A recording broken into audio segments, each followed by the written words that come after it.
Good evening, ladies and gentlemen, boys and girls, cats and chicks, dudes and deucessies. It's Sunday night. It's 8 o'clock. We've all done a whole lot of shoveling. Welcome to All Lacrosse Live. I'm Gary Groob in snowy Toronto. With me, as always, is Shawn Slaght over in Moose Jaw. Shawn, how's the snow situation out there? Surprisingly not snowy, but very cold.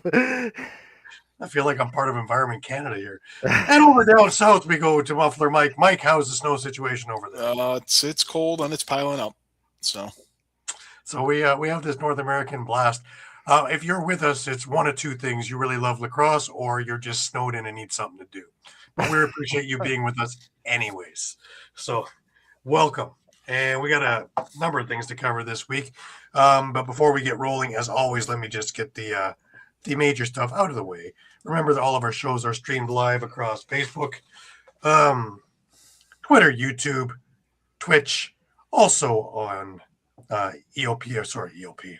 Wow, I went backwards, didn't I? Streampunkentertainment.com. Remember to hit the subscribe, follow, and like buttons. Always share with your friends, family, and anybody else. Please enjoy all the affiliates across our network, like Fly Like an Eagle, Keep It in the Ring, Streampunk Cinema, Streampunk Combat, as well as All Lacrosse All the Time, and NLL Lacrosse Talk, as well as CFL shows down the road, and some soccer and football shows. Missed a show, no worries. You can grab all the shows on YouTube at Streampunk Sports, Streampunk Cinema, Streampunk Combat, or of course, All Across All the Time, in which you will find virtual games, interviews, library of shows, all kinds of great things. Remember, you can stay up to date with all sports by visiting streampunkentertainment.com with the great articles from our huge staff of contributors. Also, remember that the show is brought to you by 60. 60 is Canada's most exciting sports uniform and teamwear brand, delivering top quality uniforms and teamwear that reflects the spirit and identity of each team. Their commitment to innovation and excellence sets them apart, ensuring that every customer experiences the perfect blend of style and functionality. Unleash your greatness with 60. Add Lax Talk 10 for a 10% discount on any and all of your orders. How do you get there?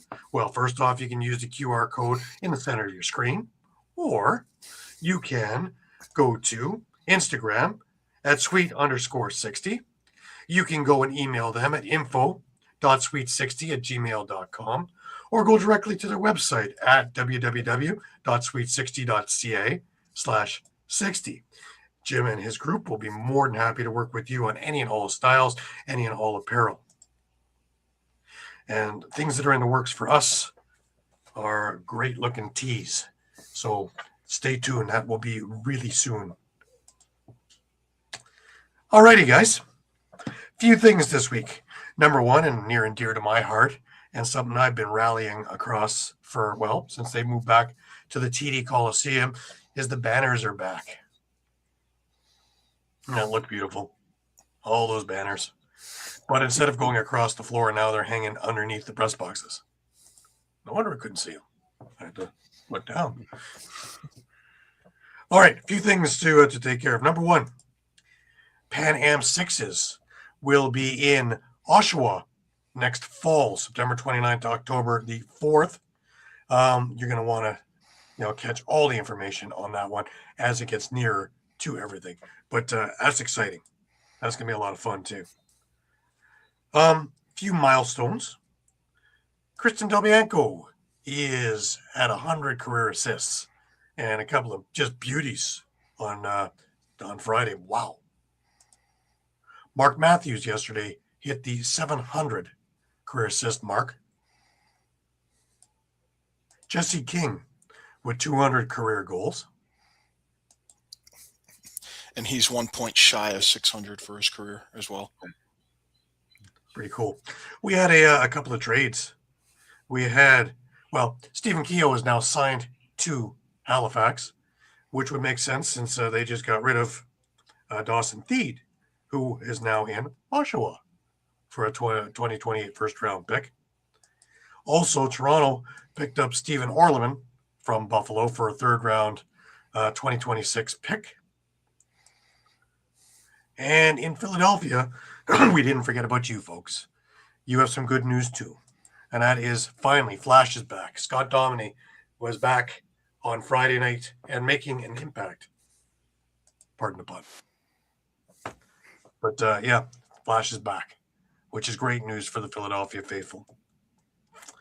One other piece of news, and that is in the PLL, is that Brett Dobson has been re-signed by the Archers through 2029.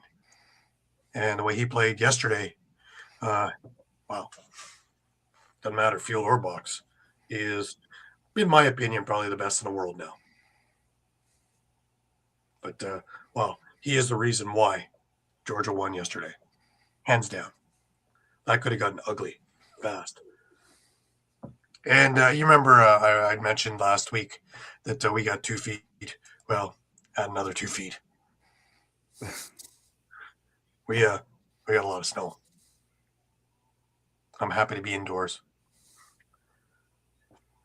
It's almost time to have like a Canadian Field Championship now, right? Almost the same amount of snow. If only, eh? God. Been a weird winter, eh? I haven't seen one of these in a lot of years, man. Since I was a kid, I remember seeing winters like this. But we've had one of those winters where, you know, in years past, either it's been bitterly cold, or there's been lots of snow and it's been not so cold. This one we got the best of both worlds, man. It was minus 35 Celsius Saturday morning with the wind chill. That's cold, man. That's what is out here right now. That's Saskatchewan cold, man. That's not Toronto cold. Toronto's like minus 10, and we're like, I'm not coming out. Minus 35. That's when your car goes, please, please. Yeah. So, yeah. And then, of course, this snow drive, it's been many, many years since I've seen this much snow in one dropping. And being that we've had 2 of these storms in the span of a week and a half, this city doesn't have any contingency plan for that.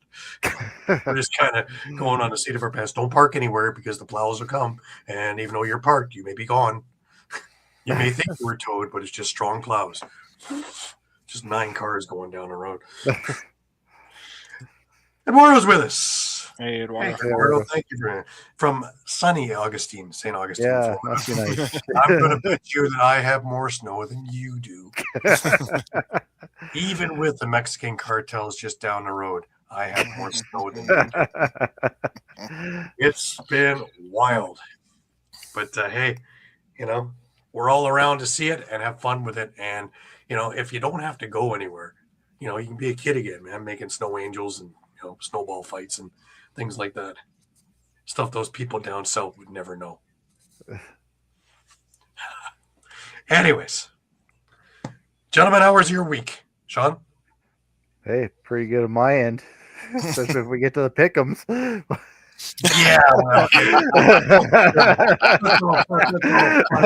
Yeah, get those stats up there. Yeah, right now. Unfortunately, I don't have them. He doesn't have them all. How convenient he doesn't have them.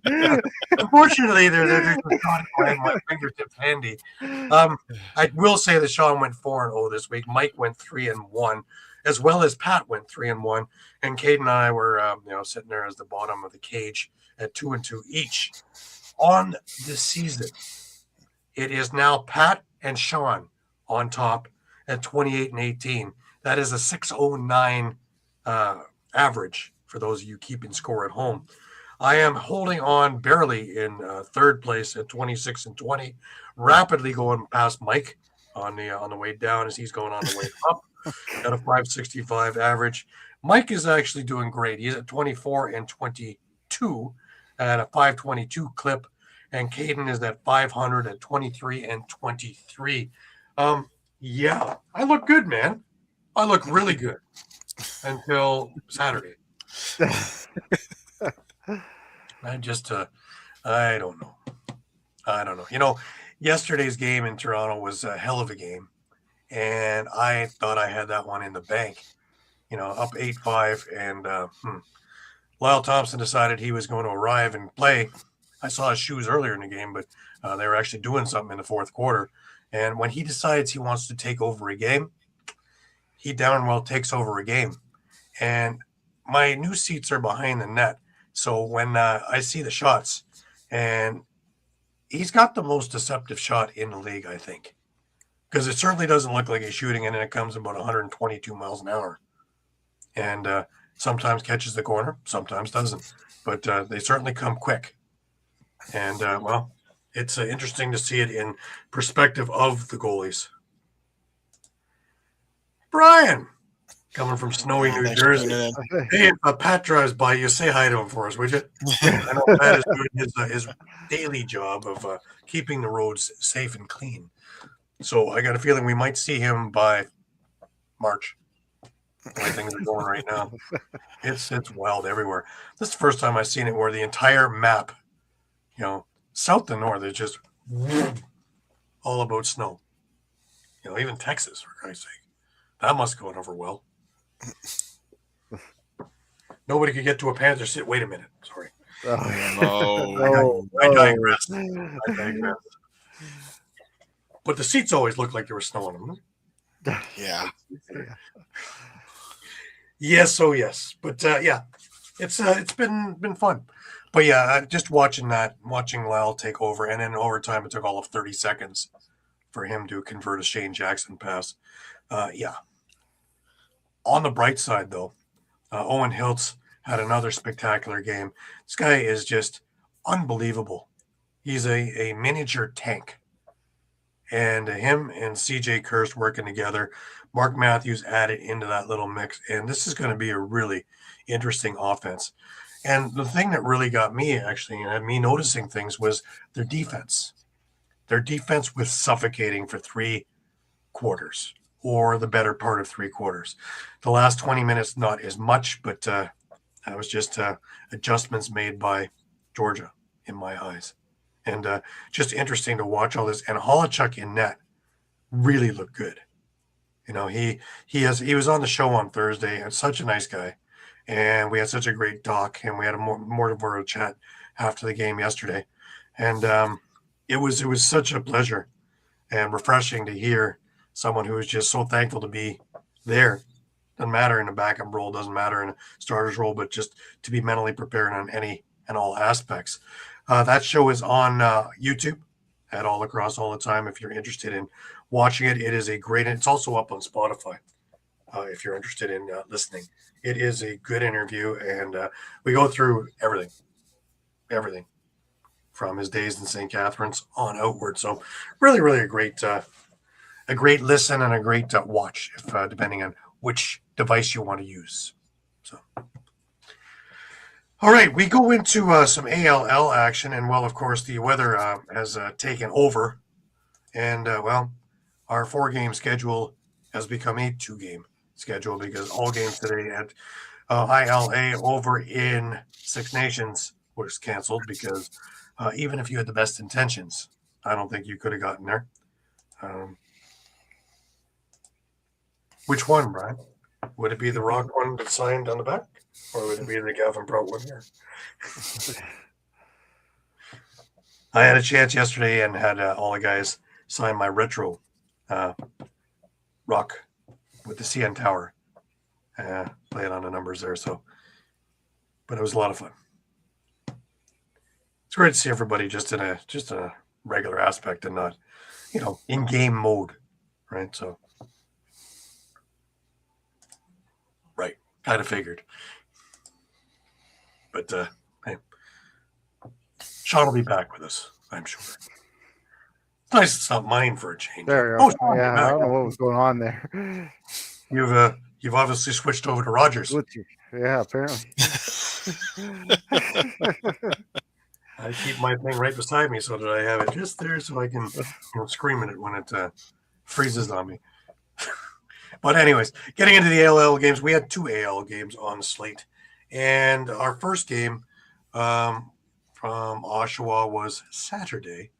And that is the Whitby Steelhawks and the Oshawa Outlaws got together. And Whitby continues to be hot. They win 15-10. Owen Arpana had 4 goals to assist for Whitby. Ethan Harwood looked great in net for the Steelhawks. 10 goals against, but he was just a rock. On the other side, Jackson Brown once again had another really good game for Oshawa, but unfortunately, was on the losing end, but he only gave up 15 in net and was pelted. He had a lot of rubber. It's funny because Oshawa got off to a decent start. They were up 2-1 late in the first. It was tied 2-2. And in fact, with 1 second left, Ryan Hayes scored for Oshawa. And it was 3-2 Oshawa after one. They made it 4-2 and then 5-2 and then 6-2 early into the second. Then the roof fell in. Whitby took over, and a 4-goal run changed everything. It brought it back to a tie into the third quarter.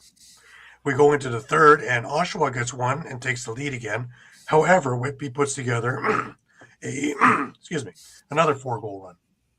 And then this thing is moving its way south. And again, Whitby just takes over from that point. Looking at it, again, we talked about Owner Pana, but again, with the Pfeiffer brothers, Parker Pfeiffer had a goal and 6 assists in this game. Devin Piper had 2 goals and 5 assists in this game. Liam Osborne had another big game with 3 goals and 4 assists as well. Nate Woods in transition, a goal and 2 assists. Curtis Conley had a goal and an assist. Nick Ferris, Eric Andrew, and Ben Cromer added goals for Whitby. For Oshawa, John St. John was the facilitator with 5 assists on the day. Laser Luke Laskowitz with 2 goals and 3 assists. Zach Terry, 2 goals, 2 assists. Ryan Hay with a pair of goals in transition. Jake Gilmore, goal. Cole Hanrahan, great move getting him in there, had a goal on the night. And Nick Webb and Ben McDonnell also had a goal each in the loss. We go to the late game, and the Toronto Monarchs and the Peterborough Timbermen met. And, well, Toronto is hot also. They won 20-13 in this game. Cody Innes with 4 goals and 5 assists led the way. Riley Ford with 3 goals and 6 assists also for Toronto. For Peterborough, Jeff McNulty led the way with 4 goals, 4 assists. Now, interestingly enough, Aaron Woods was in the lineup, but really didn't have that much of an impact in this game, as he had 2 goals on the night, no assists in this one. But it was another one of those games where Peterborough and Toronto are going back and forth. Toronto puts together a run midway through the first and really doesn't look back. They put together another fairly decent run in the second, and they run away with it in the third. 8 goals in the third, which changes everything around. 20-13 for Toronto. And the games today, of course, were canceled. The power rankings, there was a bit of movement, but not a lot because of games not being played.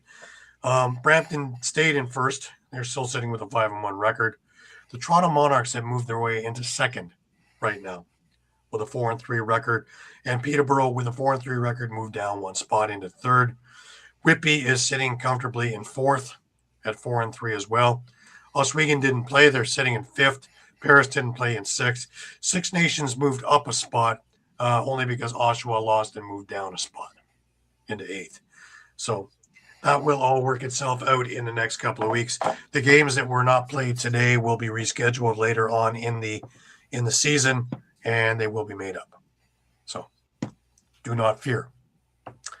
Alrighty, that brings us over to NLL action. And we start on Friday night. And of course, why don't we start with Vancouver and Ottawa? Just for fun. Yeah, no problem. Pretty good atmosphere in the whatever they call it now, Rogers Arena, Rogers Center, someplace in Canada, Ontario. Canadian Tire Center. Yeah. So Vancouver does come away with a 12-8 win, and I think we finally kind of got a glimpse in this game of just what this Warriors team could be when everything is clicking on the offense. They got out to an early lead and really kind of just controlled the whole game from the start. As you mentioned, Christian Del Bianco did get his 100th assist. He's just the fourth goaltender in history to achieve that milestone. Plenty of scoring all around the Vancouver offense. Keegan Ball, a hat trick and 2 assists. Jesse King had 2 goals and 4 assists. Adam Charlambides and Curtis Dixon each had 2 goals and 2 assists. Shane Simpson had 2 goals and 2 assists. Matt Beers even had a goal and an assist on an odd play. That was a heck of a goal, eh? That was a bullet he threw. Yeah, firing from half court basically.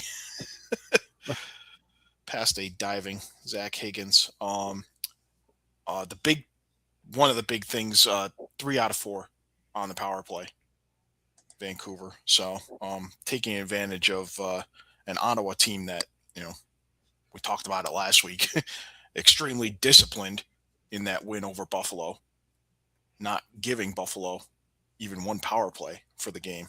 But they gave up 4 this time, and Vancouver makes them pay on 3 of them.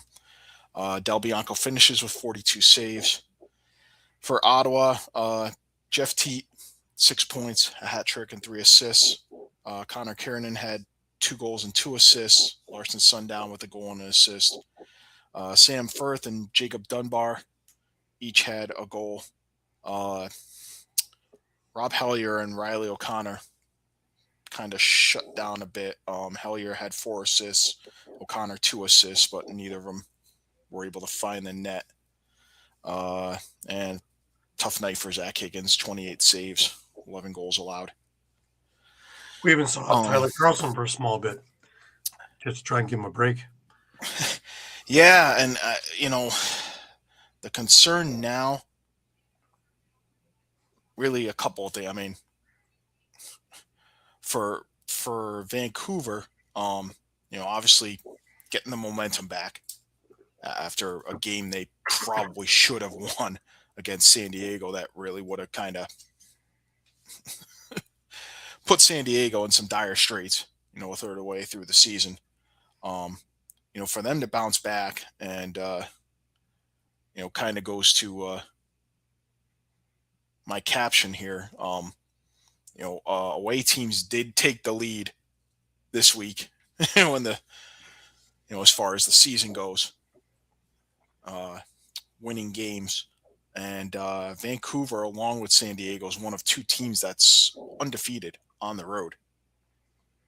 And you have to wonder, when we get to the other game Friday night, this will apply too. But success on the road, you got to wonder if that's going to be the key this year to teams winning. Yeah. Especially if we're just if things keep kind of trending to where away teams are winning more often than home teams, Not to say what's the point of home field advantage, but to some extent. Well, I'm thinking if you're not in Bandit Land or maybe Calgary for something like that, every rink is the same now. It's not like it was years ago where they had different dimensions and you could build your team towards that. Every rink is cookie cutter the same. So really, if you can tune out the noise, is there really a difference in home or away? Other than right, and New England had that distinction too of being, they were within regulation but smaller. Yeah. So, yeah, the other Toronto Rock also with Maple Leaf Gardens, it was a totally different thing than say the Boston Garden when the Boston Blazers played. Absolutely, which is smaller. These were all different sizes of the spectrum. If we're going back into Mill and the Memorial Auditorium, they were all different rinks and different sizes and different things. And the boards were lower and the glass was lower and the fans were on top of you and different little things that were things. Now everything is spaced out. Everything is, on the floor. It looks exactly the same, one to the next. Yeah. And I think to my point a little further, for Ottawa, now you're 4-4. you had that statement win against Buffalo, and you kind of, for all intents and purposes, lay an egg here. And the second half of your schedule, you've already played 5 of your home games. Mm-hmm. So, you've got 10 to go, and the majority of them are on the road. And you have, now you have a losing record at home again. Right. Yeah. So, little bit of concern there that, that there isn't, kind of that comfort level, like, well, maybe not so much this year, since we've been talking about Halifax has had 2 losses at home, San Diego 3 losses at home, Buffalo 2 losses at home already in 4 games. It seems like there isn't that comfort level, unless you're Saskatchewan right now. Yeah. Here's my question home. also, though. What happened in the second half that changed everything? Because we had bukuns of scoring in the first from both sides. Obviously more from Vancouver. And we had next to nothing in the second. Defenses tighten up. Adjustments not made. Adjustments made. I guess you could say adjustments made, but I mean, Ottawa had their chance. They had a lot of good looks, especially in the fourth quarter. And let's not forget, they're the best team in the fourth, at least until Friday night. Yeah, they were the best fourth quarter team. I mean, by far, they were the best fourth quarter team in the league. And, they pretty much get shut down. Now I'm starting to think that Georgia is. But they did have their looks. It's not like they, I mean, there were maybe a couple of gaffes here and there where, hey, gave a ball away, took a shot early in the clock when maybe it would have been wise to hold on. Hopefully that's not just something that spilled over from the end of the Buffalo game, because we saw those 2 possessions at the end of the Buffalo game. The one where they probably should have scored an empty netter and pulled up, and then the one where they were lucky not to give one up. Yeah, basically it was the other way around. It was, hey, you're going to run clock when you should have scored. Right. Is there something in Ottawa that is concerning again with scoring? Because again, we're leaning to one side here. Maybe, yeah. I mean, when Teed isn't scoring 5 or 6, we're really. I mean, you did get production out of Kieran, decent production, and I feel like he hasn't been this year to the extent in previous seasons. He hasn't been as prominent, and I understand part of that is you have Rob Hellier now on your side. Mm-hmm. True. But yeah, I'd say there's some concern there. I mean, it needs to be balanced, and you need to get it. You need to get the scoring from everyone, like Vancouver did in this game. Well, yeah, and Vancouver's a prime example of everybody stepping up now. But it's after we were talking about it, and after we're pushing buttons of is this a selling team, because they're not meshing together, and all of a sudden we're getting this meshing of players. So I wish they would finally. So you're saying they listen to us? Yeah. Yes, I am. But I'm also, if they're listening, I'd like to Peyton Cormier in the lineup. Let's see what he can do. Because it's like play me coach or trade me coach. To be on a team just to say you're on a team, especially when you set records in NCAA, to me, that's a waste. So I'm sure that you can find a spot somewhere in there for him. And I'm sure he can be a positive influence. Yeah, but I mean, maybe not, because didn't Ryan Martell just come back into the lineup on that side? Yeah. And of course, you already have Charlene Beatties, you already have King. So, well, do you trade him for a first then? Since he was a first?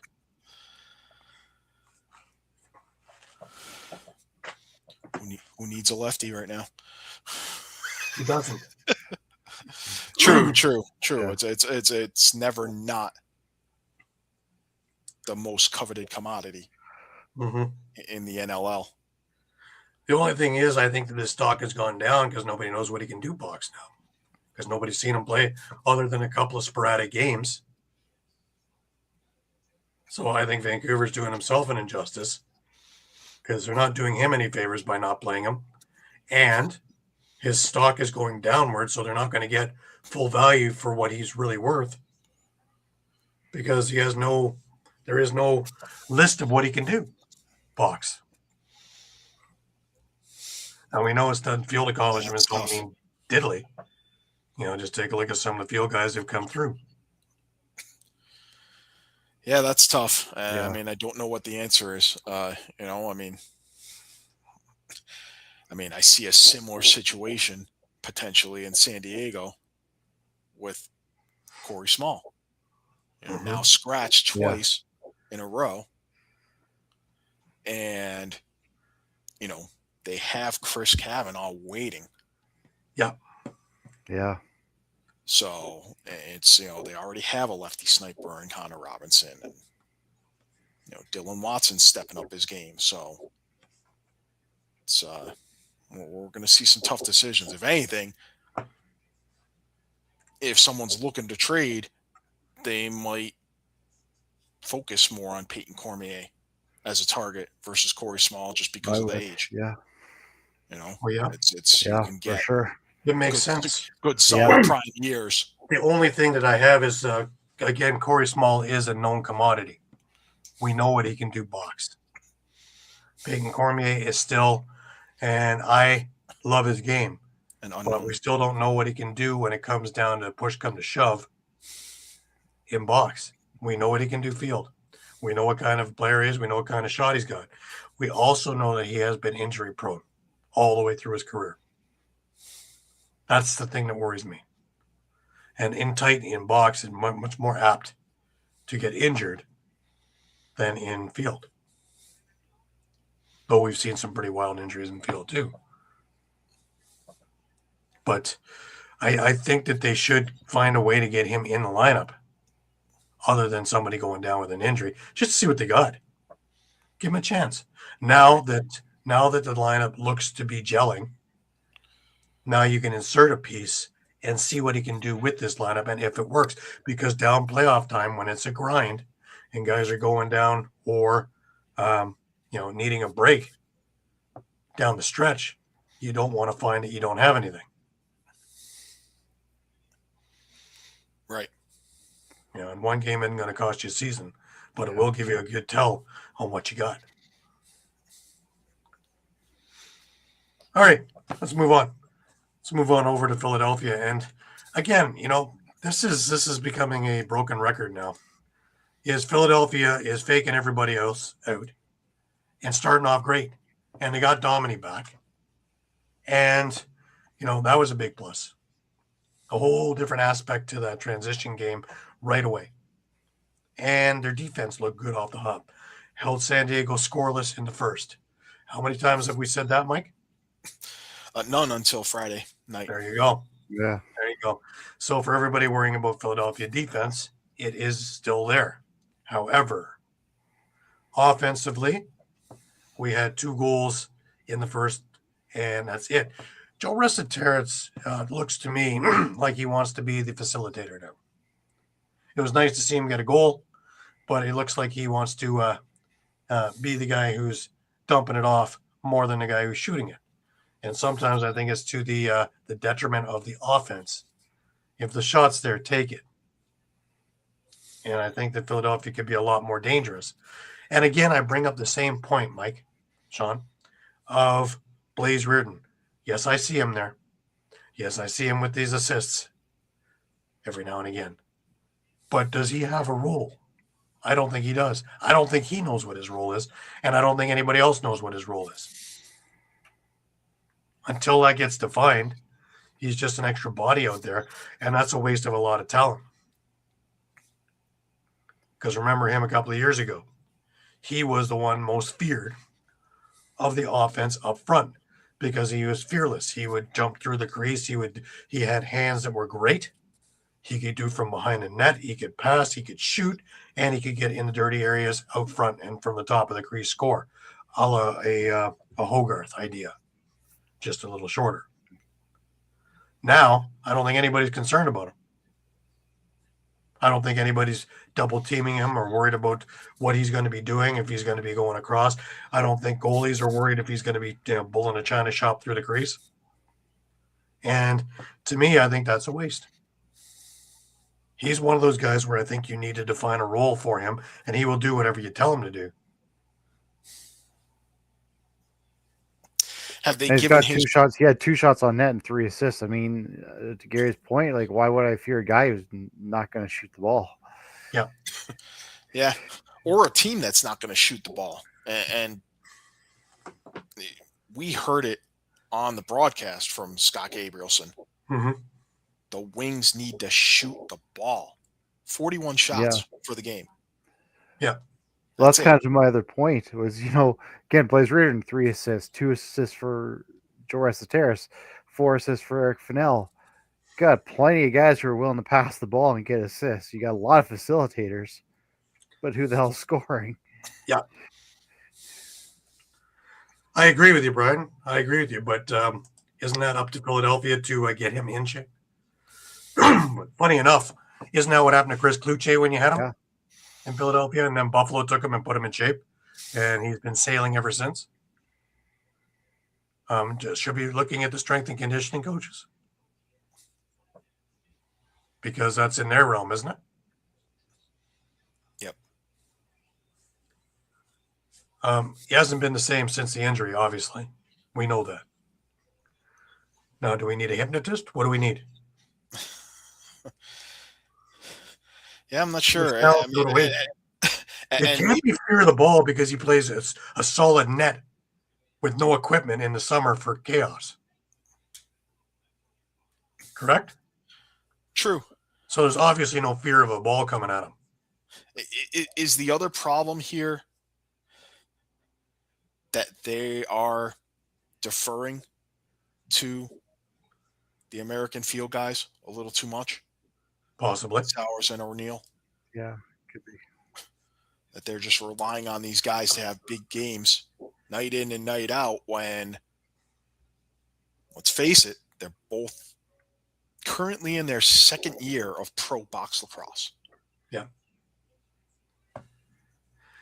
Sowers had a couple of goals in this game. And O'Neill had a couple of goals in this game, but that's not enough to win, man.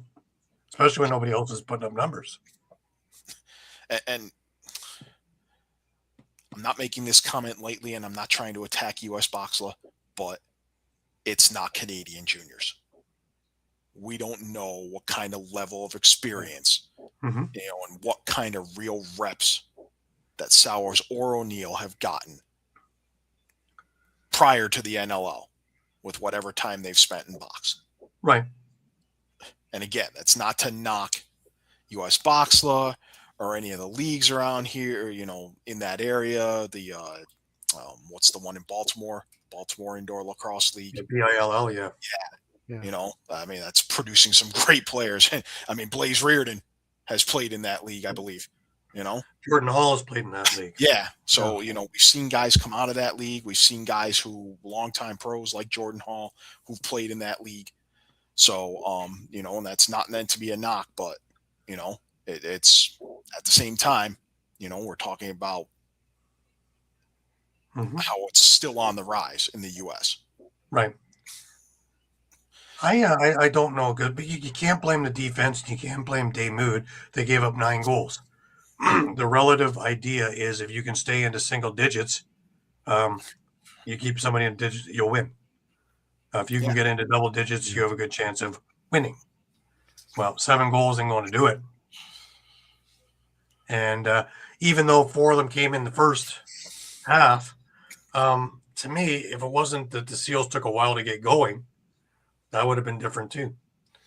Now, the Seals look like same old in that first half, and I'm wondering what's wrong with them. And then they wake up. And Ben McIntosh, of all things, came back to haunt his former club with a good evening, shall we say. Yeah, 5 points on the night. And obviously it helps having Trevor Baptiste. He won the face-off battle, though not by much, 12-8. Not by much, and that was a little bit of an interesting thing too. That's the one thing I give Philadelphia credit. Well, I'd give him a lot more credit. I mean, I think Nick Rowlett has been a bright spot. I mean, we were sitting here at preseason, worried and saying, hopefully Bo Columbus is going to be that guy because the fans can't endure another season of Nick Rowlett taking faceoffs, and he has turned around and been a bright spot. Yeah. Very consistent. Even if he's losing battles, he's keeping things close. He's not getting overwhelmed. He's not getting dominated. Now, I look at this also as that Connor Robinson, for the first time this season, really made his mark. And he had 2 goals and an assist in this game. And that's something that San Diego's been lacking. Everything has been relying on Wes Berg, and a goal and 3 assists for him. Yes, but it didn't all fall on his shoulders. Like, it wasn't great production from everywhere, but it was more production from everywhere. And I guess the greater production will come the more you have more people doing it. Yeah, I wonder also, though. Yeah, and maybe just, is this a case of he just needs time to gel with, Dylan Watson and, the other guys on his side of the floor. Well, 7 shots on net, 2 goals, not bad. Yeah. Not a bad evening.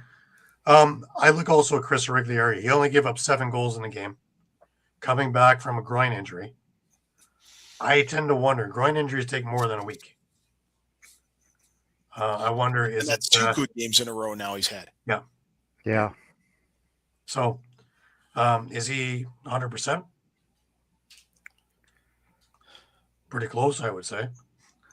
He's doing a few things differently than he was doing. But I don't know. I want to see San Diego play somebody other than Philadelphia, though, for that answer. I want to see them playing a Buffalo. I want to see them playing Saskatchewan for that answer, honestly. That's true. And I mean, they're going to get their chance. Sooner rather than later, that. Yeah, I mean, but, just quickly going back to the point before we move to Saturday's games, the caption again I have here, could that be an identity for San Diego? 3-3. You're 3-0 now on the road. The only other undefeated team on the road is Vancouver. Mm-hmm. And let's just hypothetically, if you finish 9-9, I mean, this is a stretch here, but let's say you go 9-0 on the road and 0-9 at home. Put you at 9-9, which we know is probably going to land you in a playoff spot. That's probably the cutoff. Yeah. You're going to have a lower seed, which means all of your games are going to be on the road. Is that an identity worth having? I look at the Rochester. Not that they should shoot to be 9-0. I look at the Rochester Nighthawks of the mid 2010s, the 3-peat champion. I don't believe they were ever at the top of the standings in any of that. I know they had to come into a Toronto building that of a team that was first overall. I know they had to beat another couple of teams like a Buffalo and a few other teams that were ahead of them in the standings over these things and still overcame, and they could win anywhere. But if you looked at them during the year, they were mediocre at best. 8-8 back in those 16-game seasons, right? And I only use San Diego just because of the fact that they're winless at home and undefeated on the road. Mm-hmm. But it's almost like, hey, is this an unintentional cheat code of sorts that they stumbled upon? Right. It's almost just kind of their road to the playoffs, possibly just literally win on the road. Yeah, don't play at home. Yeah. Well, it's funny, because if it was hockey, you'd have everybody living in that that market. For a team like San Diego, which has a couple of guys in market, but the majority of these guys live in Ontario. To be on the road and playing a Buffalo, playing a Toronto, playing a Rochester, this is almost a home game for them. You know, this is a drive to the arena, not a 5-hour flight so you can have a home game. So it's a little bit different. You know, a little different psyche in being that home game. It'd be different if they're Vancouver, where a lot of guys live on the Vancouver area, in the Vancouver area, in and around the BC province. But when you're taking a look at something like that, you know, that's why, you know, even, you know, a Halifax or something like that, you know, it's not that far a jaunt flight wise for someone who lives in Ontario to get there, for someone who lives in Philadelphia to get there.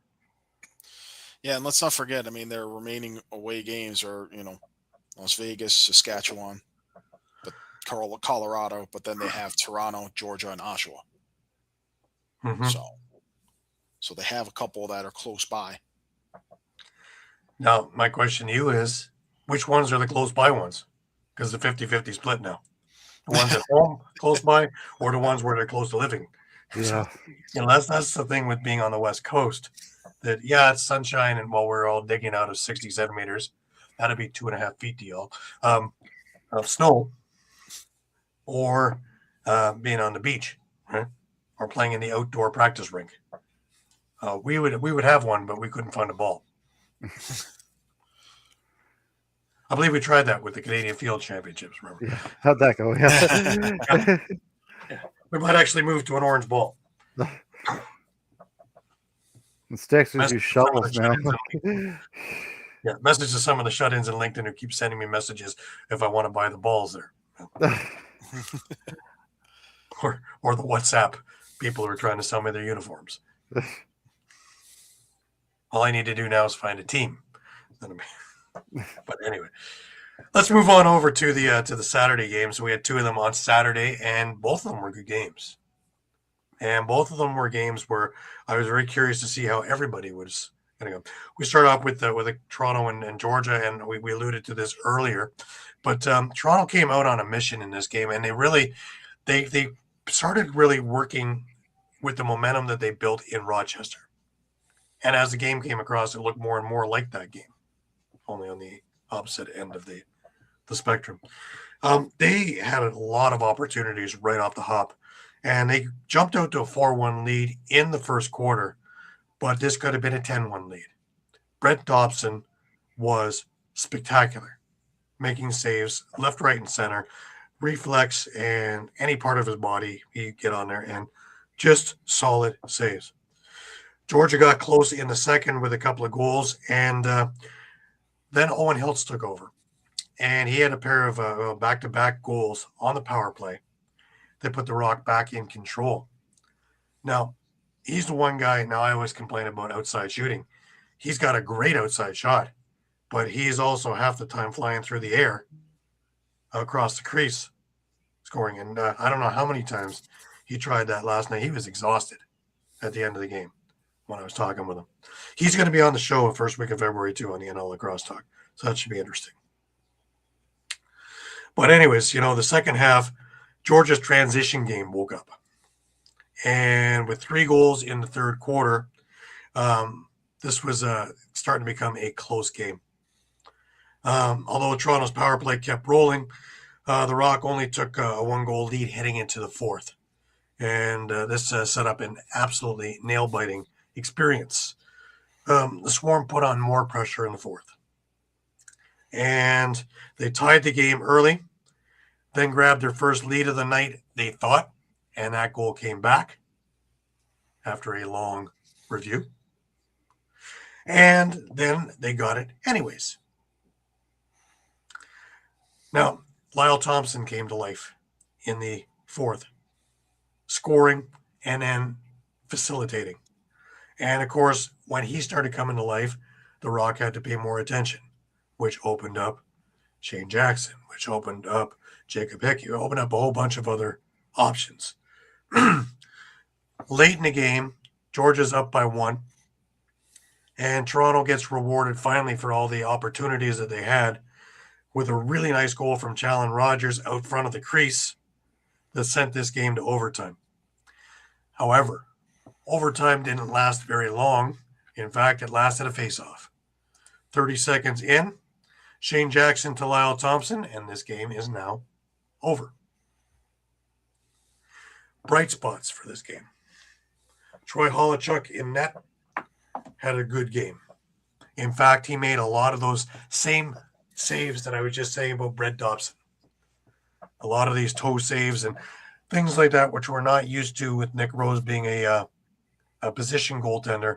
We're watching a big, tall reflex goalie.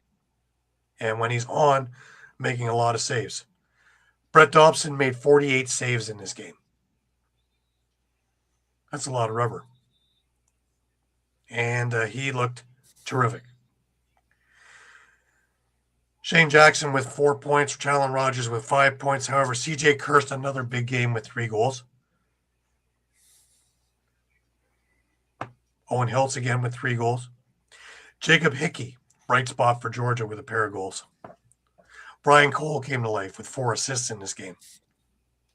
That's big because with him doing that and his size, that's one big team Georgia's got. Defensively especially, but offensively as well. Jordan McIntosh all over the floor as well. More in transition than really being a spot on the defense. Keen Moon. We talked about him last week. And seeing him up close and personal, he's going to be a really good player. 3 assists in this game, but really being able to absorb the punishment and setting the picks to make other things happen. Tornek and Echo Stone, they had answers for. Shane Jackson had a couple of goals and on a couple of quick sticks, but really, he wasn't that much of an issue either, except, of course, in overtime with a good dish over to Lyle Thompson. I really liked the game of Ben Trumbull. I really liked the game of Jacob Hickey. I thought both guys played solid games for 4 quarters. On the Toronto side, again, CJ Kirst looks like he's been doing the box game for 10 years now. He looks so comfortable in that role. Justin Martin looked very good in this thing in transition. Although he only had 1 assist, still, he's able to make a team squirm because of his speed. Sam English, though he didn't have any points, had an awful lot of opportunity. But again, when you have all this going on, he only had 3 shots in the game, though. You tend to wonder, there's only 1 ball, right? Josh Tolwick, another 1 goal and 3 assists in the game, 8 shots on net, and a couple of just beauty saves from Brett Dobson. Otherwise, that could have easily been 3 goals, 3 assists. And it's not from lack of effort. Elijah Gash putting in the work on D.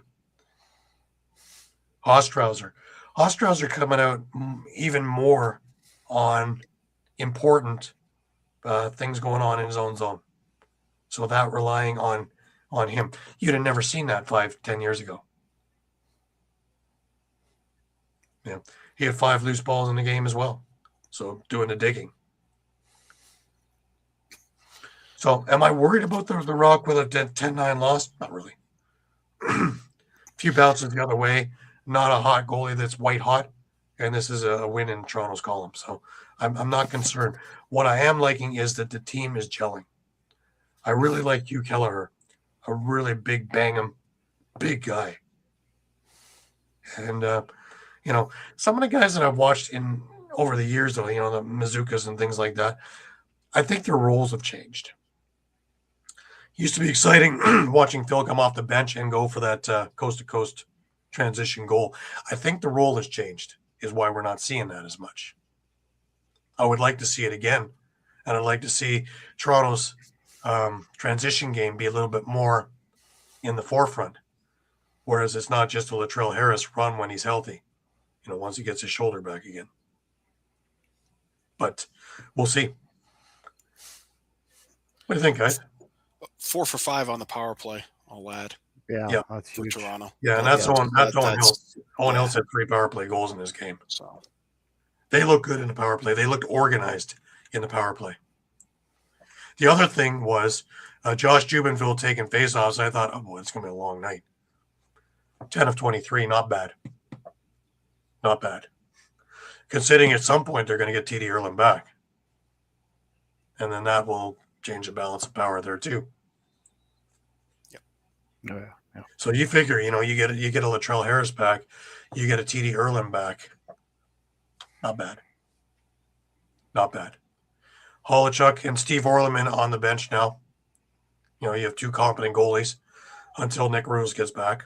Talking to Nick after the game, he's well on the mend.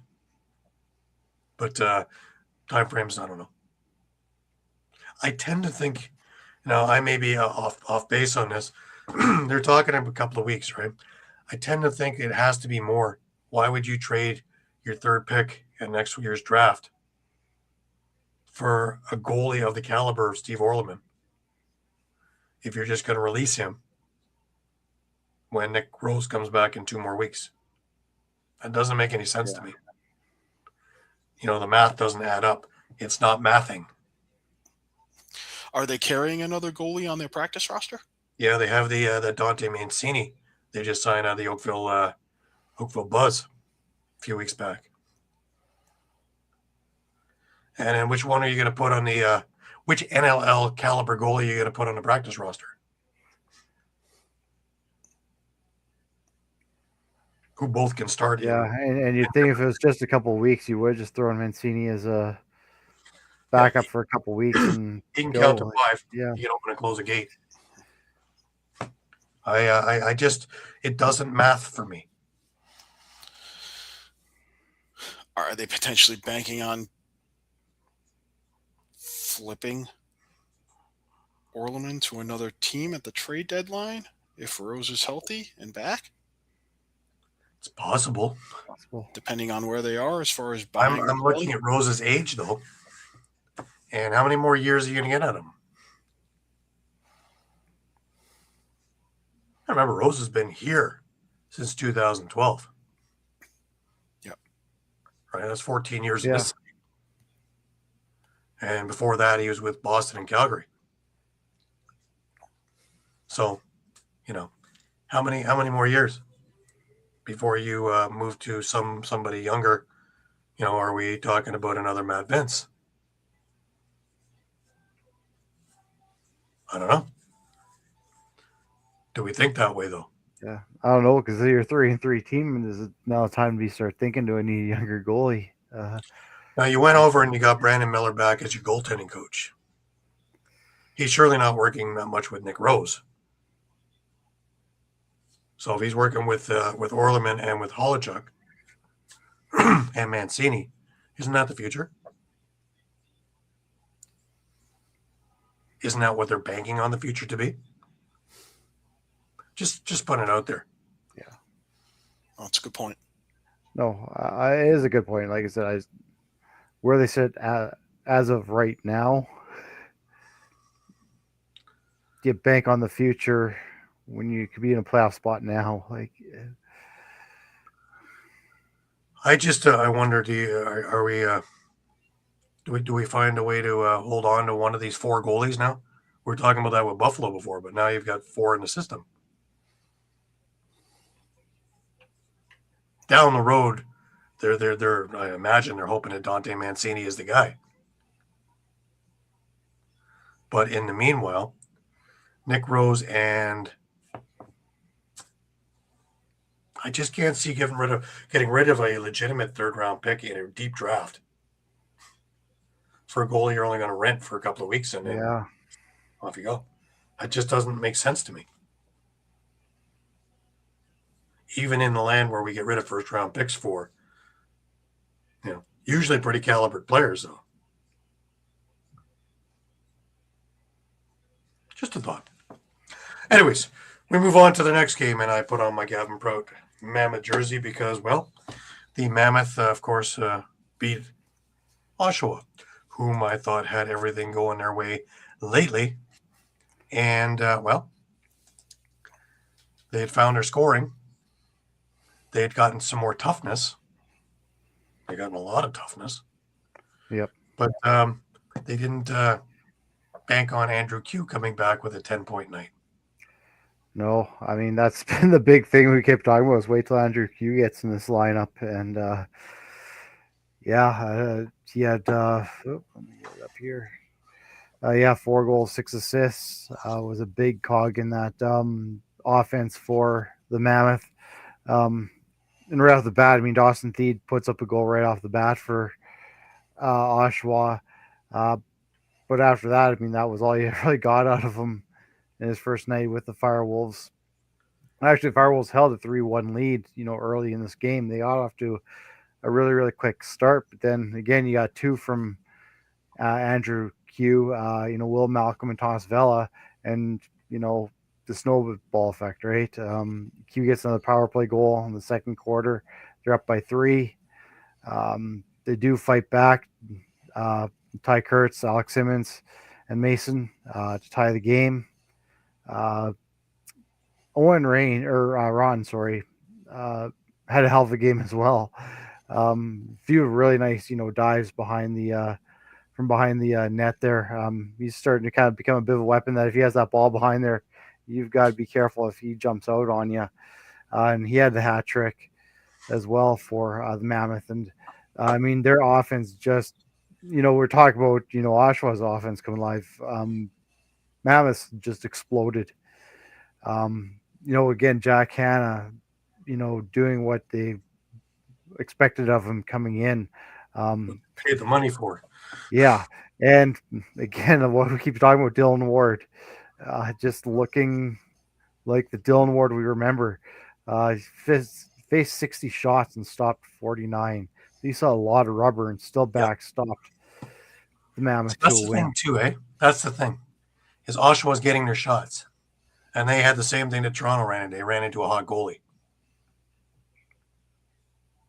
Now, Mike, you brought this up earlier and off air, is with scoring down from last year to this year. It's not the shooters, though. Is the goaltending that much better now? I'm starting to bank on that one. I'm thinking so. I'd say so. I mean, look at Oshawa. They're 2-6, but I mean, how many of these games that they've played have we talked about? How spectacularly Doug Jamieson has played in. Mm-hmm. Despite the losses. So, we're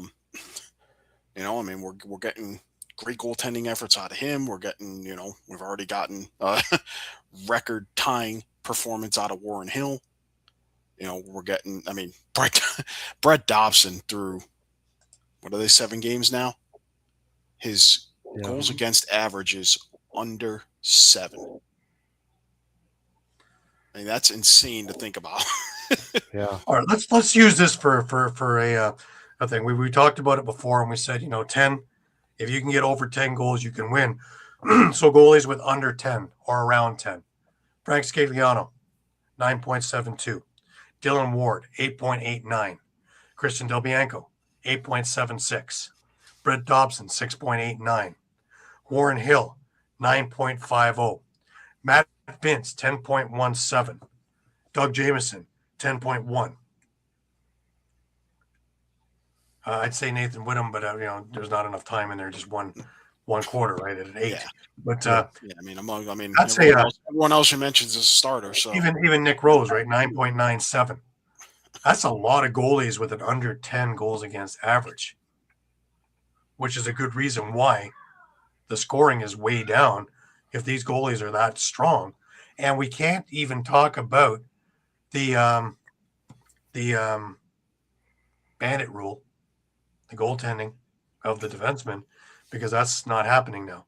And if it is, it's being called. In fact, I got it from a source yesterday that the league was a little unhappy at a few things from before, and decided, in a call to make sure that this is a front and center thing that the NLL officials are looking at and calling. So you're not going to see it without a penalty going forward. I guarantee it. And there was one in last night's Georgia-Toronto game as well. So, again, coming back to our point though, even Troy Holochuk's got a 10.5 goals against. So there's a lot of goalies with an 10 or under goals against, which is a good reason to say that the scoring is down. But we look at the talent of all the scorers in there. Where is it? Are we going to get used to getting 10-6 games? I see it in summer ball. I don't usually see it in NLL. Even the younger goalies, I'm just going to say, like the Hartleys, Christian Del Bianco was kind of in a league of his own. Even Aiden Walsh, we're seeing him starting to come into his own as well. Well, Hartley's 10.13. He should have been on the list. Sorry, I missed him. Yeah, and I think Del Bianco, 8.76. Yeah. You look at it, and most teams have their starting goalie with goals under or at 10. That's astounding. I don't remember a year where we had that. Yeah. We were used to seeing things at 14, 13. We're not even talking about 10, really. We're talking under 10. I mean, 13 was that threshold the last couple of years. Yeah. We've been measuring that streak that Vegas had for however many games it was, 30 some odd games where they hadn't reached 13 goals, and their record reflected. Ironically, Landon Kells has got 12 goals against, 12.11. So, even that's moving its way down. Yeah, take out that shootout against Saskatchewan, and he's probably in there. Mm-hmm. So, Aiden Walsh, you take out that blowout to Georgia, and he's sitting at 12 right now, 12.74, and he's probably down in there too. Yeah. And then the other ones who are above are guys who are backups. Nick Demood, of course, has had a rough time in Philadelphia. It's not from really him. He's facing an awful lot of rubber. The same problem that Zach Higgins had when he was there. But even then, he's still sitting under 12. I'd be interested to see the block shot statistics for this year, especially since they made it a stat, a recordable stat. Rule, yeah. And with the bandit rule, yeah. Compare numbers for this year to numbers for, say, the past couple of years. That would be very interesting.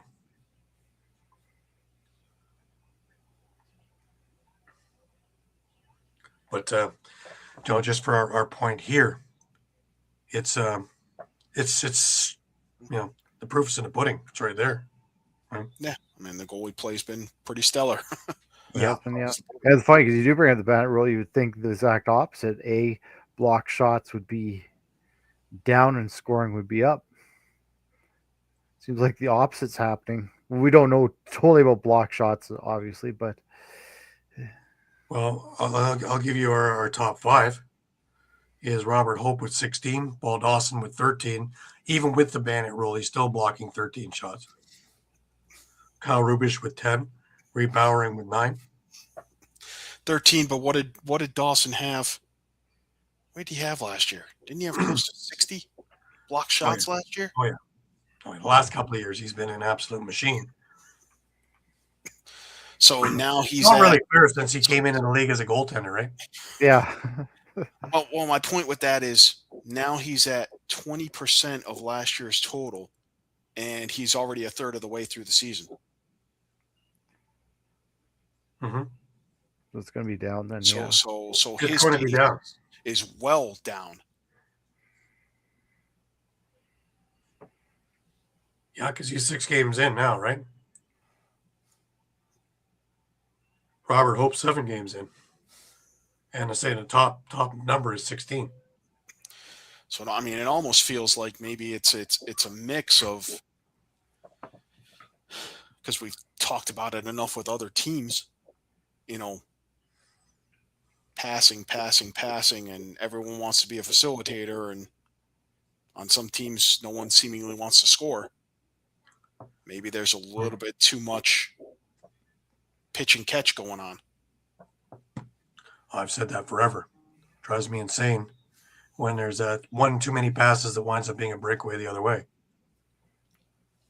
on an opportunity that you should have had at least a good scoring opportunity. The other number that jumps out to me is, do you guys know who the loose ball leader is right now in the league? Offhand. I do not. Not going on there because I have it up on my screen here. So. Yeah, Callum Jones of Ottawa. That's one that I would not have on my bingo card if I didn't have it in front of me here. And not by a little bit. We're talking by 13 shots over Robert Hope. Now he's got a game extra played, but still, that's a hell of a lot of extra shots if he's going to have it in one game. Yeah. And then we get right now. Maybe we can explain that a bit. The decrease in scoring, if teams are taking the time to make those extra passes, they're also eating up more clock. True. So now you're looking at potentially less possessions total or possession changes.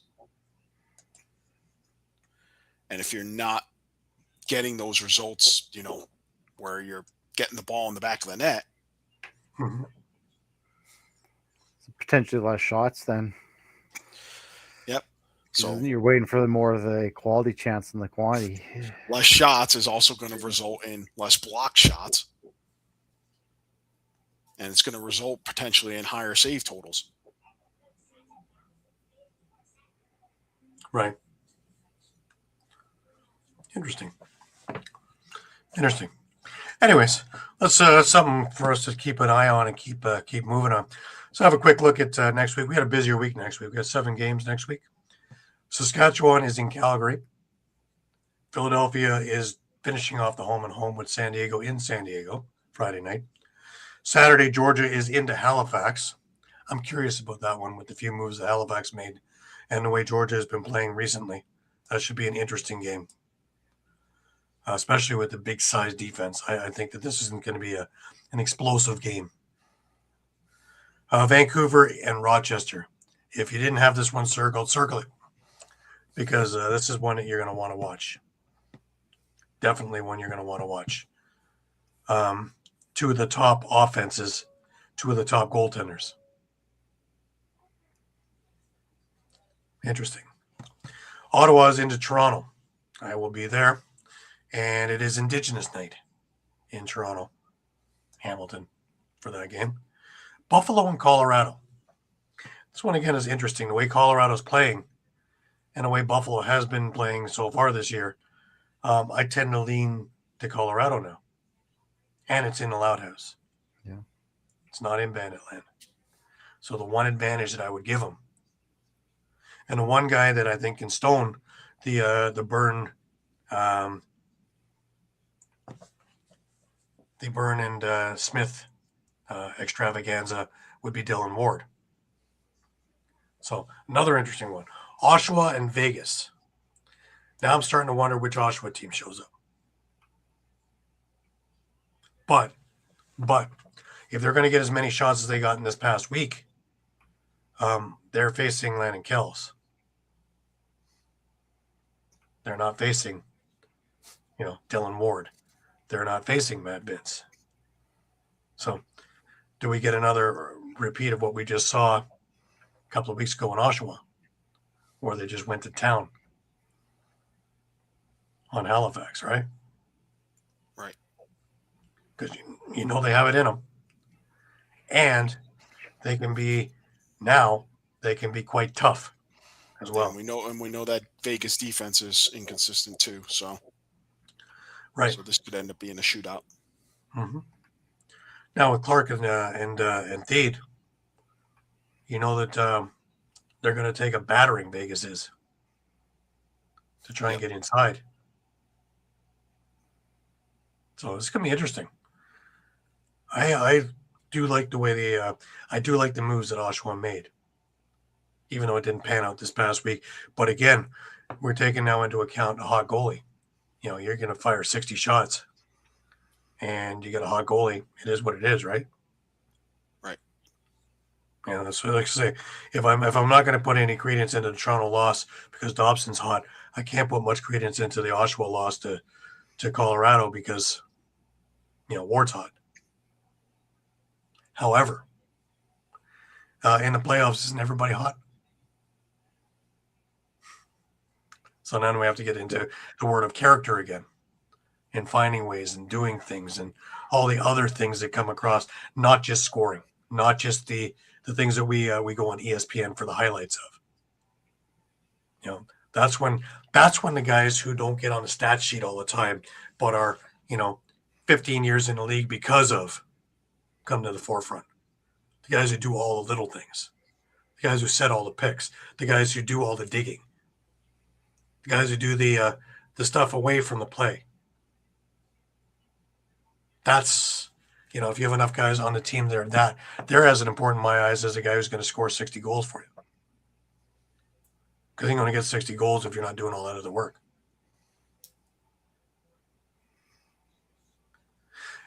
Do we spend too much time, Mike, talking about guys who have lots of goals?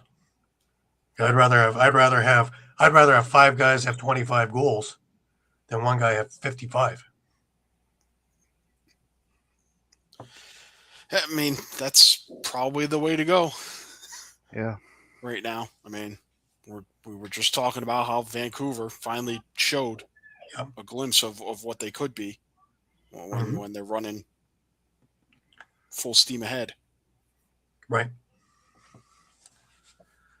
Because you take a look, when you have, if you have only 2 or 3 guys scoring and one guy has an off night, more times than not, you're talking about a losing evening.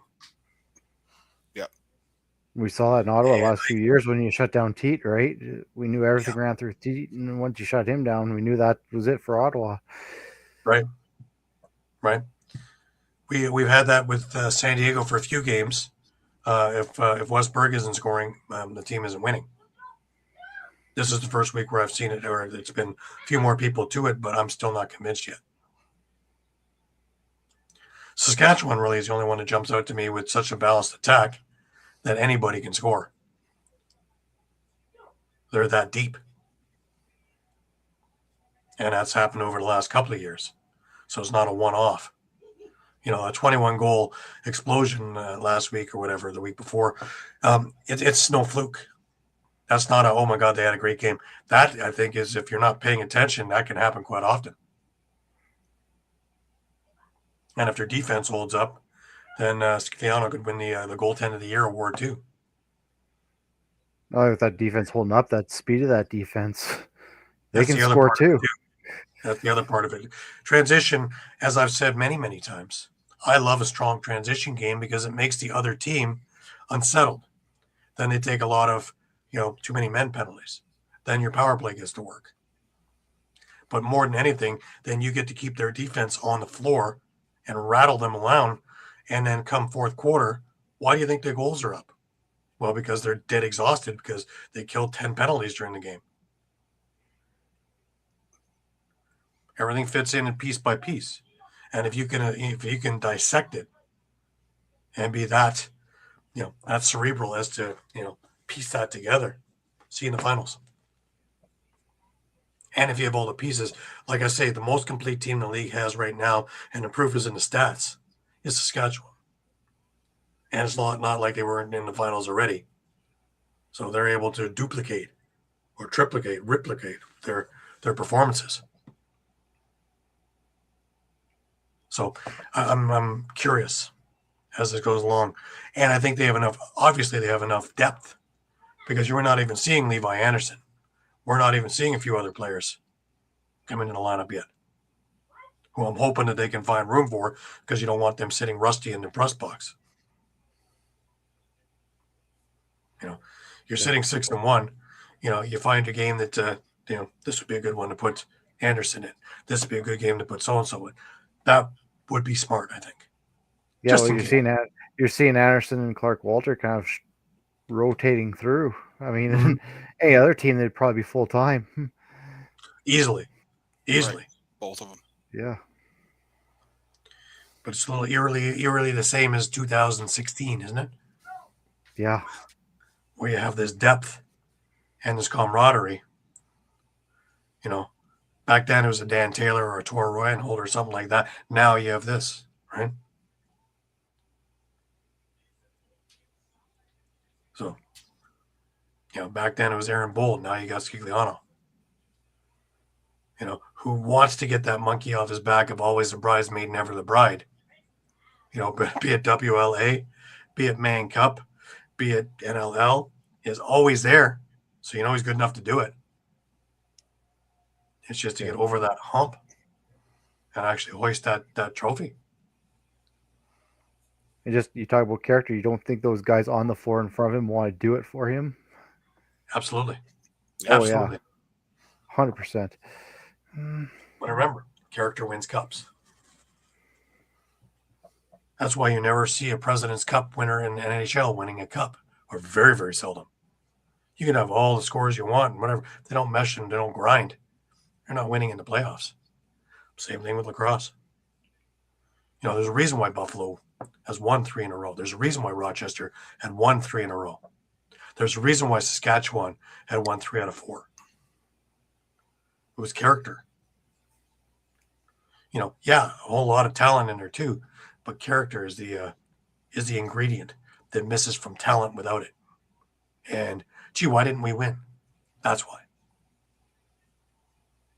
And I can show you a lot of teams, even teams in this city, that were missing that character to win, and why they won so much back in the early 2000s. Character. Role players who were just as important as the guys doing the scoring. So, just putting that out there. Just a thought. What do you think, guys? Yeah, it's funny you mentioned that, like the 2016 and to 2018 rush. And I remember, for how many great players are on that offense, I don't remember how many times I've heard those guys say, there's just one ball out there. I don't care if I'm the one scoring. If it's not my turn to score, I know it's the other guy. And unselfish, right? They knew, like, if I'm not scoring, I can get someone else to score. And remember, if you remember those teams, there was a ton of talent. Any one of those guys could have scored. Absolutely. But just knowing how it all worked and the chemistry, and again, character, right? But even the defenses, you look at those teams in defense, and led by Corbeil, Rubish, you had Mitski, Dilks, yeah. All these guys, leader after leader after leader, but they knew how to be teammates as well, not just leaders. Because what happens when you have 5 leaders on the floor? Nobody's listening. Everybody's trying to lead. Yeah. So their ears are working as well as their leadership abilities, and they're working part and parcel. I look at, in the summertime, we talk about the Six Nations Chiefs, and they have all this talent, but it takes a guy like JT to ring it all in. Otherwise, you have a bunch of offensive juggernauts who are trying to score for themselves. Where somebody has to keep reminding it's under the big banner. Someone like Keenan, who can do that, but not brash in your face, but just remembering what the big picture is. Remember what the end goal is. Yeah. You had that with JT for the last 3 years in Buffalo. You had that with over in Rochester as well. Right. And away you went. And that's what wins multiple championships. Les Bartley. Legendary for that. Darris. Legendary for that kind of stuff. But anyways, just a reminder to everybody, we are on Facebook, we're on Twitter, we're on Instagram, we are on Thread, we are on YouTube, as well as on www.streampunkentertainment.com. Please visit us, especially on our flagship on Facebook, 3, 4, 5 times a day, as the news is always changing. We're up to date with everything for you as quickly as we possibly can and as accurately as should be. And it's our privilege to give you all the information as quickly and as accurately as we can. That brings us to last words for the week. Mike, let's start with you this week. I mean, I'm looking forward to these Week 10 games for sure. I think you hit the nail on the head with Vancouver and Rochester. That's going to be a huge game. Yeah. Colorado and Buffalo. I,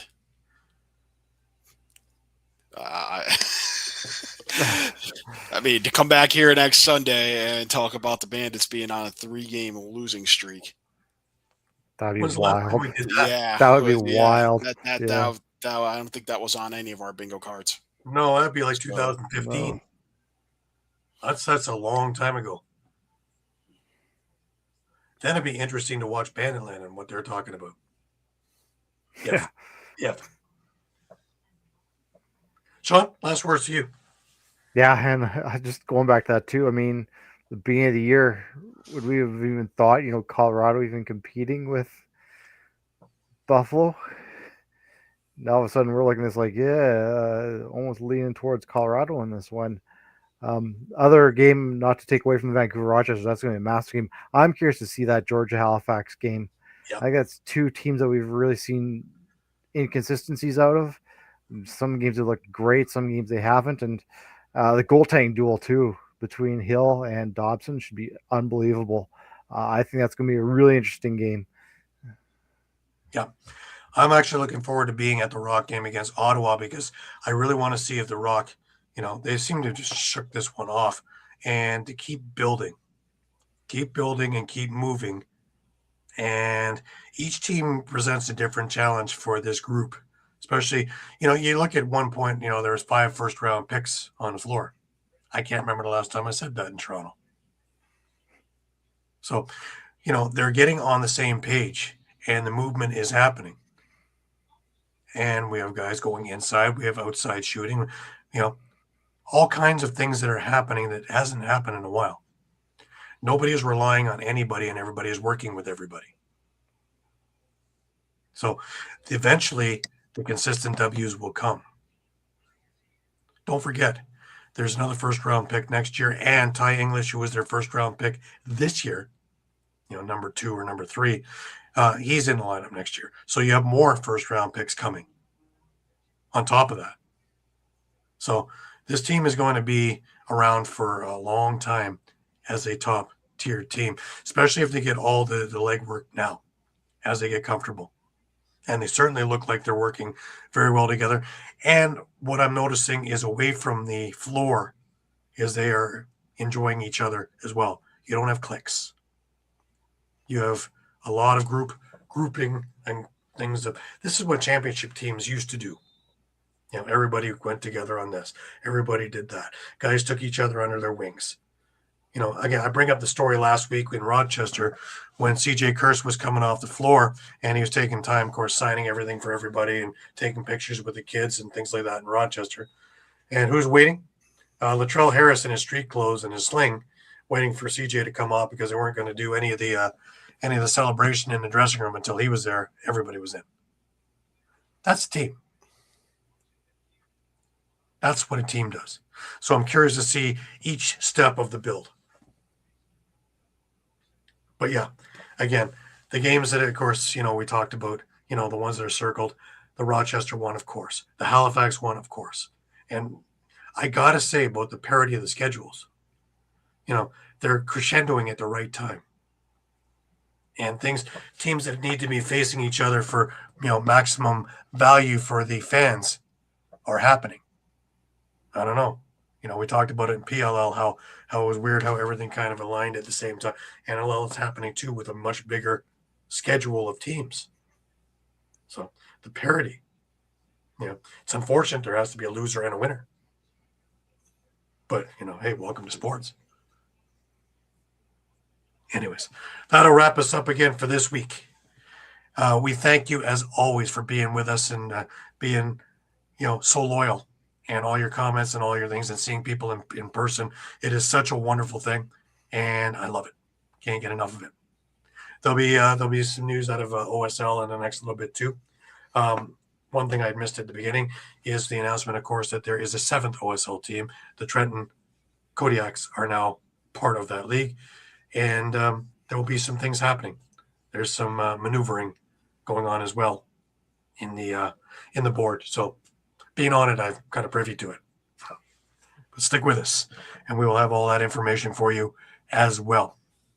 But until we meet again next week, remember, keep your sticks high, keep your spirits higher, keep your shovels high too, okay? It's a lot of snow, man. Take breaks.